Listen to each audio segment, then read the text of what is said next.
Dear Ogden the dreamer, here is a dream. It is my dream, my own dream. I dreamt it. I dreamt that my hair was kempt. Then I dreamt that my true love unkempt it. And here the realist, a word to husbands. To keep your marriage brimming with love in the loving cup. Whenever you're wrong, admit it. Whenever you're right, shut up. They would be married for more than 40 years. Whenever they were apart, when he was lecturing, he wrote to her always, Frances, darling, and the like, and meant it. She was an inspiration to him, an education, his best friend, and the rest of his life, he simply adored her. Tin wedding whistle. Though you know it anyhow, listen to me, darling, now, proving what I need not prove, how I know I love you, love. Near and far, I am happy where you are. Likewise, I have never learned how to be it where you aren't. Far and wide, I can walk with you beside. Furthermore, I tell you what, I sit and sulk where you are not. Visitors remark my frown when you are upstairs and I am down. Yes, and I'm afraid I pout when I'm indoors and you are out. But how contentedly I view any room containing you. No. In fact, I care not where you be, just as long as it's with me. In all your absences I glimpse fire and flood and trolls and imps. Is your train a minute slothful, I goad the station master wrathful. When with friends to bridge you drive, I never know if you're alive. And when you linger late in shops, I long to telephone the cops. Yet how worth the waiting for to see you coming through the door. Somehow I can be complacent, never but with you adjacent. Near and far, I am happy where you are.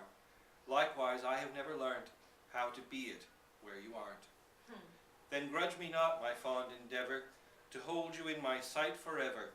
Let none, not even you, disparage such a valid reason for a marriage.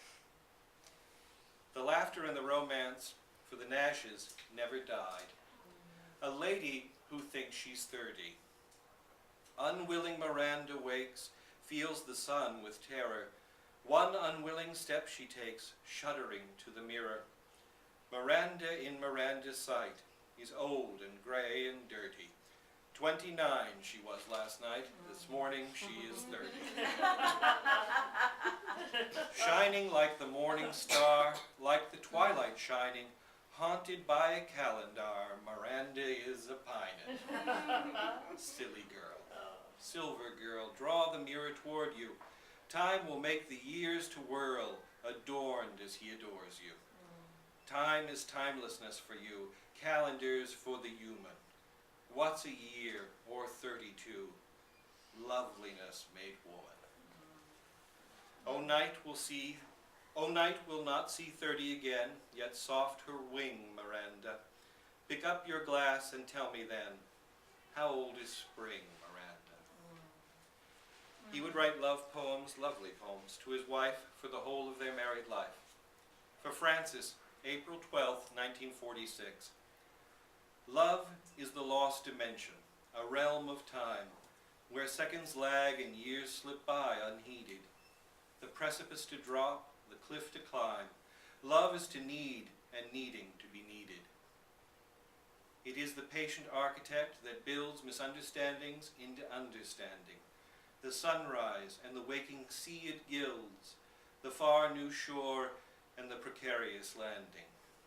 Love is to hold the moon in solid fingers and seize the silver echo as it lingers. No beauty was born to grow and not die. Do not deny me, every year has proved that this is love when you are the beloved. The parent. Children aren't happy with nothing to ignore, and that's what parents were created for. They would have 2 beautiful daughters. He loved them without reservation. They fascinated him. They taught him, too. A child's guide to parents. The wise child handles father and mother by playing one against the other. Don't, cries this parent to the taught. The opposite parent asks, why not? Let baby listen, nothing loth, and work impatiently on both. In clash of wills, do not give in, good parents are made by discipline. Song to be sung by the father of infant female children. My heart leaps up when I behold a rainbow in the sky. Contrariwise, my blood runs cold when little boys go by.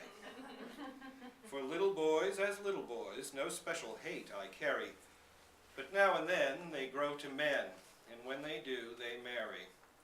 No matter how they tarry, eventually they marry, and swine among the pearls, they marry little girls. Oh, somewhere, an infant plays with parents who feed and clothe him. Their lips are sticky with pride and praise, but I have begun to loathe him. Yes, I loathe with loathing shameless this child who to me is nameless. This bachelor child in his carriage gives never a thought to marriage, but a person can hardly say knife before he will hunt him a wife. I never see an infant male asleep in the sun without I turn a trifle pale and think, is he the one? Oh, first he'll want to crop his curls, and then he'll want a pony, and then he'll think of pretty girls and holy matrimony. A cat without a mouse is he without a spouse. Oh, somewhere he bubbles bubbles of milk, and quietly sucks his thumb. His cheeks are roses painted on silk, and his teeth are tucked in his gums. But alas, the teeth will begin to grow, and the bubbles will cease to bubble. Given a score of years or so, the roses will turn to stubble. He'll sell a bond, he'll write a book, and his eyes will get that acquisitive look, and raging and ravenous for the kill, he'll boldly ask for the hand of Jill. This infant whose middle is diapered still will want to marry my daughter, Jill. Oh, sweet be his slumber and moist his middle. My dreams, I fear, are infanticidal.